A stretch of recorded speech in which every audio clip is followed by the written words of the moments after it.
गुरुजी, मेरी तबीयत ठीक नहीं रहती है, इसलिए मुझे मेड रखनी पड़ती है। अब वो बार बार काम से हटने को कहती है। क्या करूं कि वो काम पर लगी रहे? हटने की बात करती है। जाने को कहते हैं। हाँ, शनि से रिलेटेड उपाय कीजिए, जो भी गरीब गुरबा है उनकी सेवा करिए और थोड़ा ध्यान रखिए। और कई बार हम समझ नहीं पाते हैं, एक असल में जो आप कर सकते हैं उसको मत कीजिए। ये देखो, बड़ी अजीब सी बात है, एकदम से ऐसे सीधे सीधे समझ में नहीं आएगी। आप किसी को आपने कोई अच्छी चीज़ दी, किसी को आपने किसी के ऊपर कोई एहसान किया। ऋण हमेशा उतार सकते हैं आप, एहसान कभी नहीं उतरता है। अगर किसी आदमी के वो आपने कोई भी अच्छा काम किया, कोई ऐसी मदद की, कुछ की, आपका धर्म ये बनता है कि उसको आप गाएं नहीं, कभी भी उस बात को आप कभी कहें नहीं। अगर आपने नौकर रखा है तो उसको कभी कहे नहीं कि तू नौकर है, तब तो है मजा। और अगर आपने ये बात बार बार बार बार 10 बार गा दी तो उसका वो जो एक दर्प था, जो एक ग्रेस था। हाँ, ये हर रिश्ते में कुछ गरिमाएं होती हैं, हर संबंध के कुछ यूनिवर्स होते हैं, कुछ सीमाएं होती हैं हर संबंधों की।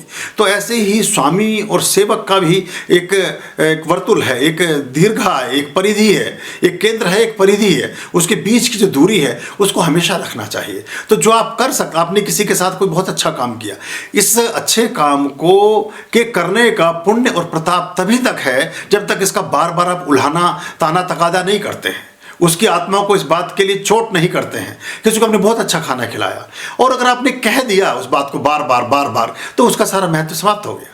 किसी को आपके जीवन में कुछ भी आपने अच्छा किया, तो कई बार हम समझते नहीं कि हम नौकरों के साथ कैसा व्यवहार कर रहे हैं। तो वो नौकरों को ज़्यादा नौकर नौकर करेंगे तो ठीक नहीं है। और कोई भी आदमी, हम सब नौकर ही तो हैं, बल्कि हम तो चाकर हैं। नौकर तो फिर भी बड़ी स्वतंत्रता के साथ आपके घर में काम कर रहा है। हमें तो इतना फ्रीडम भी नहीं है जो बाकी लोग, उनको मैं चाकर बोलता हूँ। तो ये हम ध्यान में रखें। और हर व्यक्ति अपने अपने क्षेत्र में अपना अपना काम करता है। कोई भी आदमी छोटा है बड़ा नहीं होता। कोई काम छोटा बड़ा हो सकता है, आदमी कोई छोटा बड़ा नहीं होता। और सच्चे अर्थों में देखो, कोई काम भी छोटा बड़ा नहीं होता। सिर्फ पाप और पुण्य ही छोटे या बड़े होते हैं। अगर आप कुछ गलत करते हैं तो सब छोटा है, आप कुछ श्रेष्ठ करते हैं तो सब ऊंचा है, सब अच्छा है। तो ये एक बात ख्याल में ले लेंगे तो आपको आसानी हो जाएगी। तो नौकरों से काम करने के लिए एक सच्ची बात यह है कि उनको मालिक बना लीजिए। उनको मालिक, विश्वास, प्रेम, करुणा, सहयोग, ये बड़े अच्छे गुण हैं। मैं जो विश्वविद्यालय में पढ़ाया करता था तो हमारे यहाँ एक बहादुर करके एक व्यक्ति काम करता था। उस बेचारे को पता नहीं कभी उसने किसी का कुछ छोटा मोटा कुछ ज़रूरत में कुछ उठा लिया होगा, तो उसको वो कहता था जी मुझे सब लोग, सर बोलता था, सर आप मुझे सब चोर चोर ऐसी तरह की बातें मेरे लिए करते हैं। और उसने बताया भी कि जी मैंने थोड़ा बहुत इधर उधर कुछ कर भी लिया है, जब मुझे रोज़ कहते ही रहते हैं तो फिर मैंने कर भी लिया है। मैं जब भी कभी अवकाश पर गया, कहीं भी गया, मैंने चाबी उसी को दी। और वो इतना गदगद रहता था, वो कहता देखो मुझ पर कोई भरोसा नहीं करता और आप अपनी चाबी मुझे देकर जाते।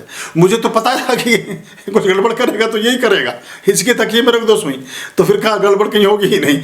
तो ये हम भरोसा नहीं करते लोगों पर। और उनकी अगर कोई परिस्थितियां ऐसी हैं, हर व्यक्ति की परिस्थिति होती है। कोई व्यक्ति भी इस दुनिया में ऐसा नहीं है जिसको आप सर्वश्रेष्ठ कह सकें, सर्वोच्च कह सकें, सर्व संपन्न कह सकें, सर्व ज्ञाता और सर्व ज्ञानी कह सकें। कोई भी नहीं है।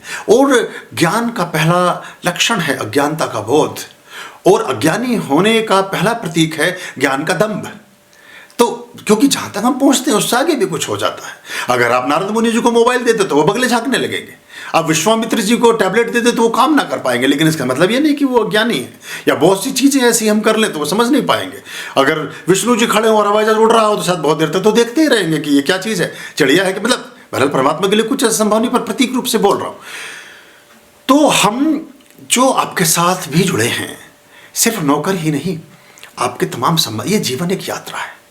30 साल तक तो कुछ होश होता नहीं। देखो, आप एक औसत आदमी लगभग 70 वर्ष जीता है आजकल के समय में। अभी उसके ग्राफ और गिर रहा है, WHO की जो रिपोर्ट आई है 70 मान लेते हैं। उन 70 वर्षों में 35 वर्ष वो सोता है, आधी रातें थी, आधे दिन थे। 35 वर्षों में 20 साल तक, 30 साल तक, 25 साल तक उसको, चलो 20 मान लो, 20 साल तक उसे ये नहीं पता होती कि दिन दुनिया है क्या। वो विद्यार्थी जीवन की शौर अवस्था, इस समय उटपटांग हरकतें करता घूमता है। Life is only 15 years, time is over.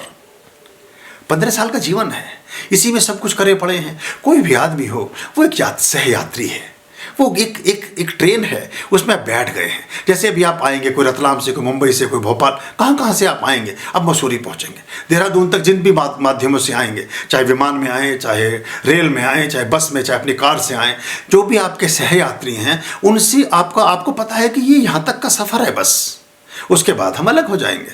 इस ट्रेन के डब्बे में जितने लोग चढ़े हैं सब अपने अपने स्टेशन पर उतर जाएंगे। जीवन ऐसे ही तो है। एक ट्रेन 70 साल चलेगी, एक ट्रेन 7 घंटे चलेगी या 70 घंटे चलेगी, इतना ही तो फर्क है। उतर सबने जाना है, कोई आगे कोई पीछे, कोई आगे कोई नीचे, कोई भूखा कोई प्यासा, कोई छका हुआ, कोई बिना सोया, कोई सोया हुआ, उतर सबने जाना है। तो आप अगर ये दृष्टि हमेशा रखेंगे तो आपके संबंध सबके साथ अच्छे होंगे। शायद उत्तर लंबा हो गया, लेकिन मैं समझता हूँ कि आपको कुछ बात समझ आ गई होगी।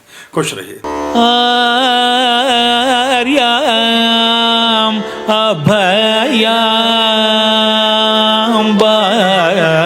भज रे चित संततम आर्याम अभयाम